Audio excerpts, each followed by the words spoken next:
안녕하세요. 코로나19와 표면적 환경 개선, 그리고 그 이후에 대해 발표할 스피커스 코너의 첫 번째 발표자 임영은입니다.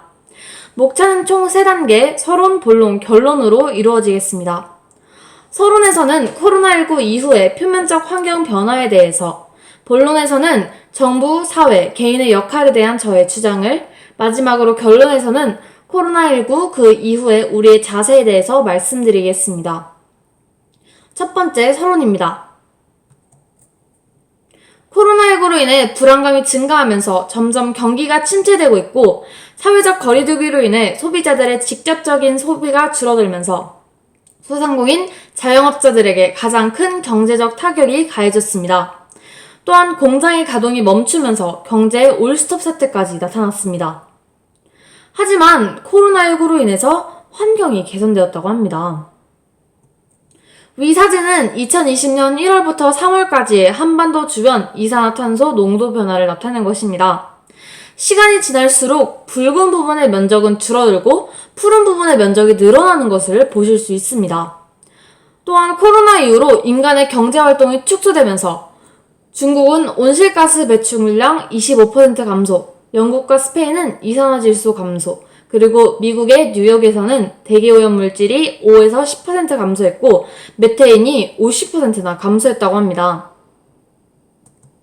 뿐만 아니라 매년 2천만 명의 관광객이 찾던 베네치아 운하도 코로나19로 인해서 관광객의 발길이 끊기면서 물이 맑아졌다고 합니다.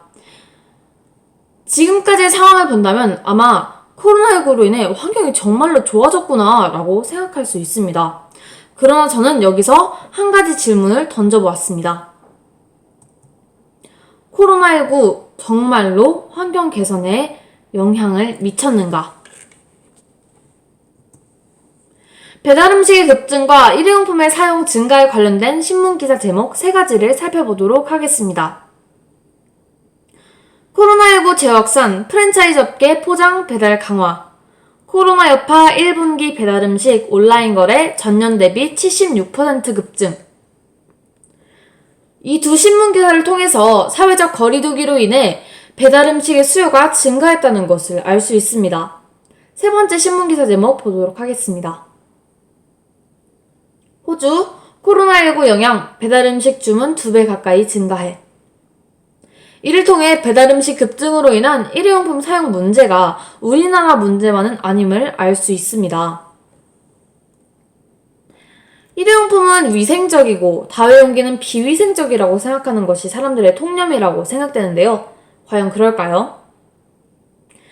저는 일시적으로 사회적 거리두기가 완화되었을 때 친구와 함께 카페에 간 적이 있습니다. 매장 주문으로 아메리카노를 시켰으나 몇 분 뒤 저의 손에 돌아온 것은 일회용 플라스틱 컵에 담긴 아메리카노였습니다. 그래서 저는 매장 직원에게 물어봤습니다. 근데 저기 매장 컵은 왜 안 쓰는 거예요? 저 여기서 먹고 갈 건데. 라고 하니 매장 직원은 코로나19로 인해서 보다 위생적인 일회용품 플라스틱 컵을 제공해드리고 있어요. 라고 했습니다.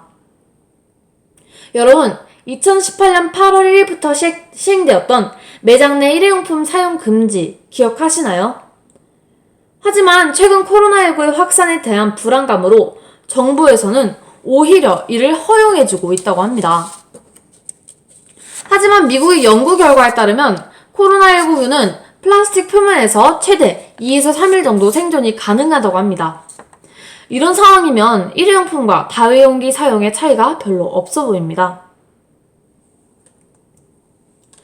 배달음식 수요 증가에 따른 일회용품 급증과 온라인 쇼핑으로 인한 박스의 처리 문제로 인해서 업체와 당국이 어려움을 겪고 있는 가운데 코로나19로 인한 제2의 쓰레기 대란이 우려가 되고 있습니다.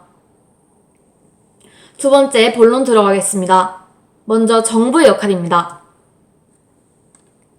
첫째, 저는 바이오 산업을 육성해야 한다고 생각합니다. 바이오 플라스틱 등 친환경 소재 개발을 지원하고 바이오 소재 생산 비용 감축 연구를 지원함으로써 환경오염을 완화하도록 노력해야 합니다. 또다시 사회적 거리가 시행되면 발생할 막대한 양의 배달 용기를 보다 환경에 덜 자극적인 소재로 만들어 제2의 쓰레기 대란을 막고 팬데믹뿐만 아니라 평소에도 바이오 플라스틱을 사용함으로써 사용할 수 있도록 상용화시키고 그 생산 비용을 감축할 수 있도록 하는 연구를 국가적 차원에서 지원해 줘야 한다고 생각합니다. 둘째, 환경정책 마련입니다. 인간을 생각하기 이전에 환경을 생각하여 최소한의 자극을 주는 방향으로 선택하도록 정책을 마련하고 환경 시민단체 및 전문가의 목소리도 다방면으로 반영해야 한다고 생각합니다. 저의 정부의 환경정책 제안은 크게 세 가지입니다. 첫째, 그린 뉴딜입니다. 그린 뉴딜은 최근 국무회의에서 대두되었던 방안인데요. 역간척 사업, 지역 하천 살리기, 생태공원 조성 등 코로나19로 침체된 경제에 활력을 불어넣어줄 뉴딜 사업을 보다 친환경적인 방향으로 진행을 하자는 것입니다.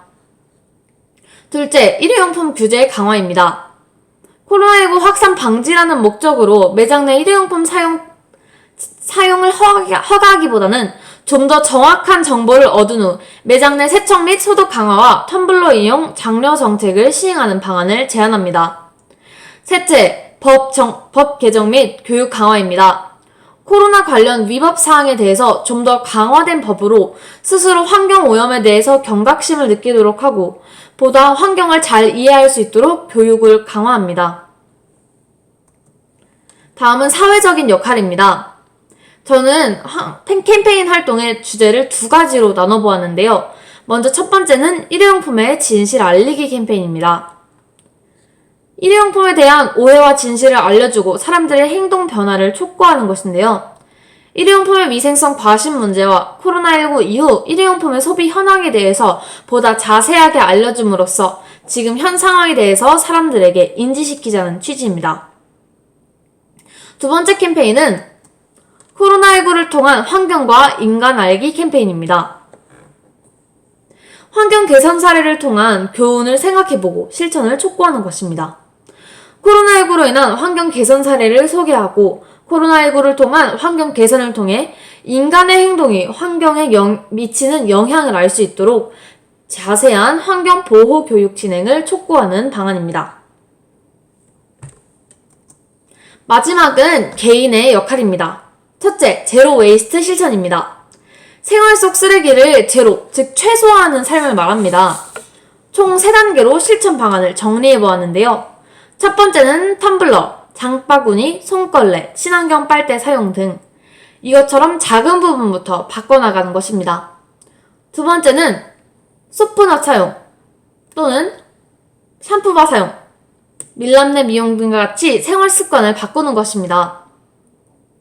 플라스틱 용기에 담긴 샴푸보다는 샴푸바를 이용하고 주방 세제보다는 소프넛을 이용하고 비닐랩보다는 밀랍랩을 이용하는 실천 방식입니다.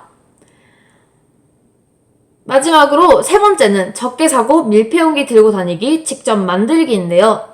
밀폐용기를 들고 다님으로 인해서 불필요한 포장 용기의 낭비를 막고 직접 소프넛과 밀랍랩을 만들므로써 환경오염을 최소화하는 것입니다. 둘째, 지속적인 관심입니다. 코로나19로 인해 표면적으로 되찾은 환경에 대해서 지속적인 관심으로 더 이상의 환경오염으로 인한 생태계 파괴가 되지 않도록 하는 것이 중요합니다. 셋째, 일회용품의 위생성 과신하지 말기입니다. 일회용품이 더 위생적이라는 편견을 버리고 일회용품 표면에서도 코로나균이 최대 2, 3일 동안 생존한다는 것을 알고 스스로 행동을 바꿔서 텀블러를 사용합니다. 마지막 이제 결론입니다. 코로나19 그 이후의 우리의 자세, 그리고 이번 발표의 핵심을 요약하자면은 이렇게 말할 수 있을 것 같습니다. 코로나19로 인해 표면적으로 되찾은 환경의 소중한 가치를 깨닫고 각자의 생활과 위치에서 지속가능한 실천을 해야 한다. 코로나19로 인해 인간의 활동이 위축되면서 미세먼지 없는 하늘, 맑은 하늘을 볼 수 있는 날이 늘었는데요. 이렇게 잠시나마 되찾은 깨끗한 환경을 지키도록 스스로가 가치를 알고 실천해야겠습니다. 지금까지 스피커스 코너 임여원이었습니다. 감사합니다.